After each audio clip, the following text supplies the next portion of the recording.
June 1944. Nazi Germany was fighting for its survival. In the west, Allied forces had just landed in Normandy. But thousands of miles away, on the Eastern Front, something even more devastating was about to happen. The German army believed it knew where the Soviet attack would come. They were wrong.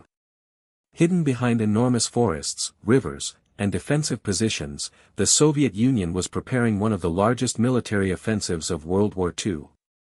Its objective was simple. Destroy Germany's Army Group Center. Not push it back. Not merely weaken it. Destroy it.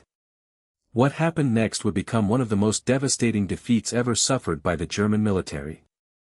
This was Operation Bagration. And within weeks, an entire German army group would be shattered. Part 1, the Eastern Front. By the summer of 1944, Germany had already suffered catastrophic losses in the Soviet Union. The Battle of Stalingrad had destroyed an entire German field army. Kursk had ended Germany's ability to maintain strategic initiative in the east. And now the Red Army was advancing westward. But Germany still possessed enormous military strength. At the center of the Eastern Front stood Army Group Center. Its position was critical. It defended Belarus and protected the routes toward Poland and, eventually, Germany itself. German commanders expected the next Soviet offensive to strike somewhere farther south. That assumption would become disastrous. Because while German intelligence was looking in one direction, the Soviets were preparing to attack somewhere else. Part 2, the Soviet Plan.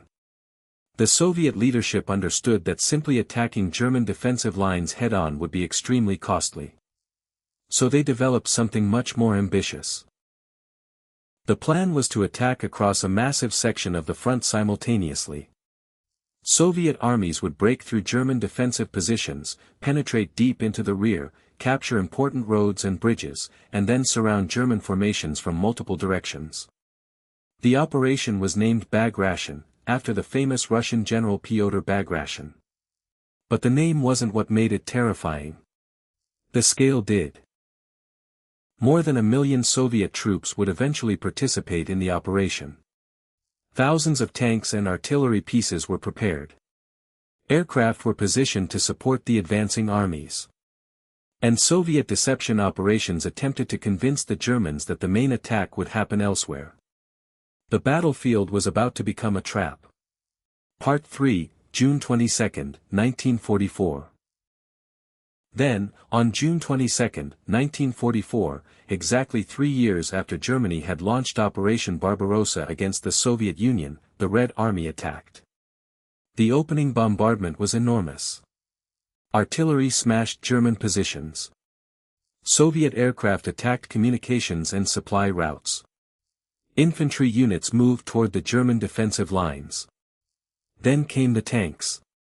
In several sectors, German positions began collapsing faster than commanders expected. But the real danger wasn't the initial breakthrough. It was what came next. Soviet commanders weren't simply trying to capture trenches.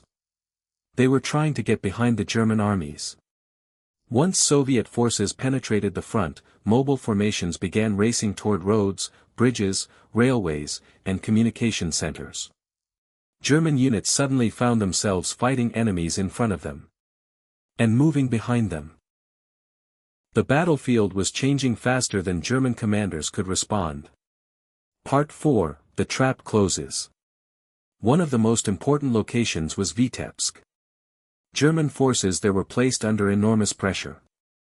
Soviet troops attacked from multiple directions while other formations pushed deeper into the German rear. The result was devastating. German troops began losing their routes of retreat. Some units attempted to break out. Others were ordered to hold their positions. But holding a position made sense only if reinforcements could arrive.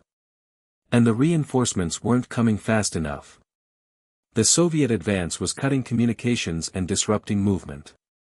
Then came the encirclements. Large German formations were becoming trapped.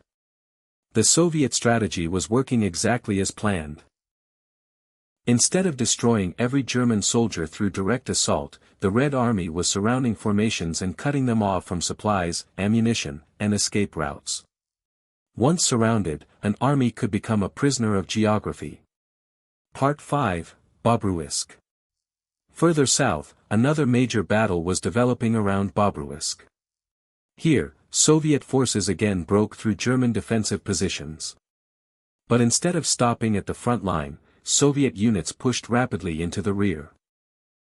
German formations found themselves caught between advancing Soviet armies. The situation became increasingly chaotic. Vehicles clogged roads. Units became separated. Communications broke down. Orders changed.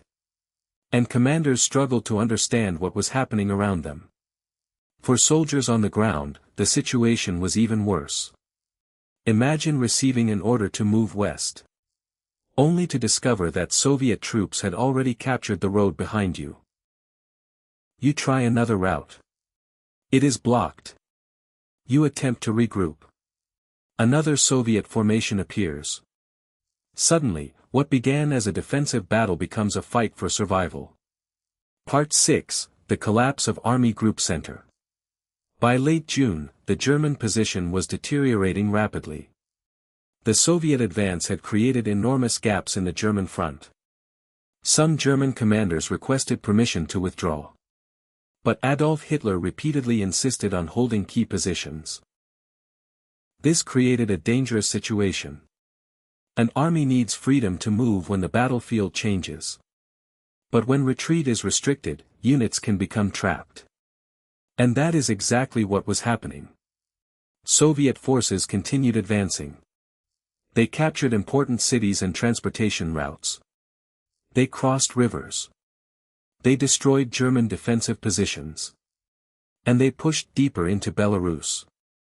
The German Army Group Center was no longer operating as one coherent defensive wall. It was becoming a collection of isolated pockets. Part 7, The Fight to Escape. For the surrounded German soldiers, the next stage was terrifying. They were running out of time. Some formations attempted to break through Soviet lines.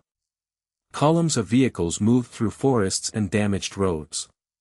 Soldiers abandoned heavy equipment because there was no time to repair it or move it. Fuel became scarce. Ammunition was running low. And Soviet aircraft continued attacking German movement. The Germans were no longer fighting for territory. They were fighting for a way out. One of the largest trapped formations was around Minsk. Soviet forces had moved rapidly toward the city, cutting major German escape routes. By early July, thousands of German troops were trapped east of Minsk. They attempted to break through. But Soviet forces surrounded them. The battlefield had become a massive pocket. And inside it were soldiers who knew that every passing hour made escape less likely. Part 8, The Fall of Minsk. On July 3, 1944, Soviet forces entered Minsk. The capture of the city was a major strategic victory. But more importantly, it demonstrated just how far the Soviet advance had reached. German forces were being pushed westward. The defensive system that had protected Army Group Center was gone. And thousands of German soldiers remained trapped behind Soviet lines. The destruction was enormous. Army Group Center had suffered a catastrophic defeat. Tens of thousands of German soldiers were killed. Many more were captured. Large amounts of equipment were destroyed or abandoned. And the Soviet armies continued moving west. The German front in Belarus had effectively been torn apart.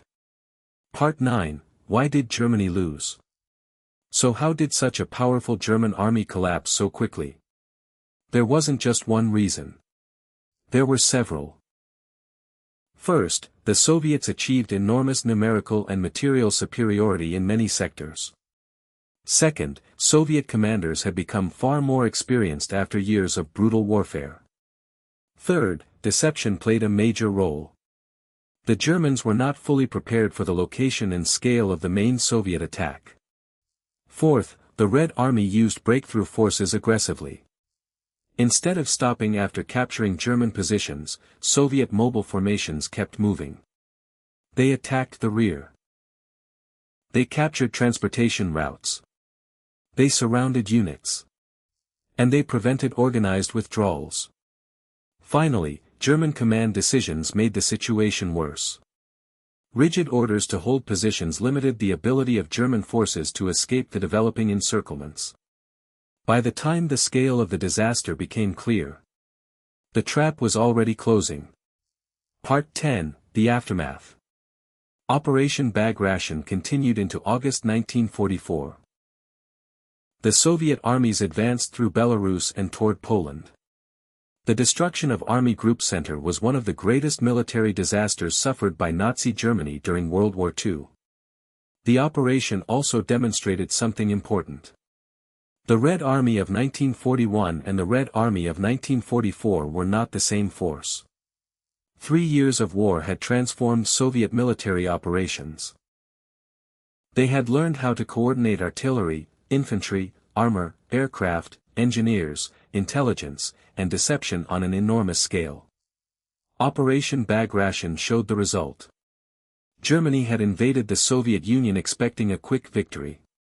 3 years later, Soviet armies were moving relentlessly toward Germany itself. The war in the East had completely changed direction. OUTRO. Operation Bagration wasn't simply a battle. It was a carefully designed military operation that combined deception, overwhelming force, rapid breakthroughs, deep penetration, and encirclement. The Germans expected a Soviet attack. But they didn't expect this attack. Within weeks, Army Group Center had been shattered.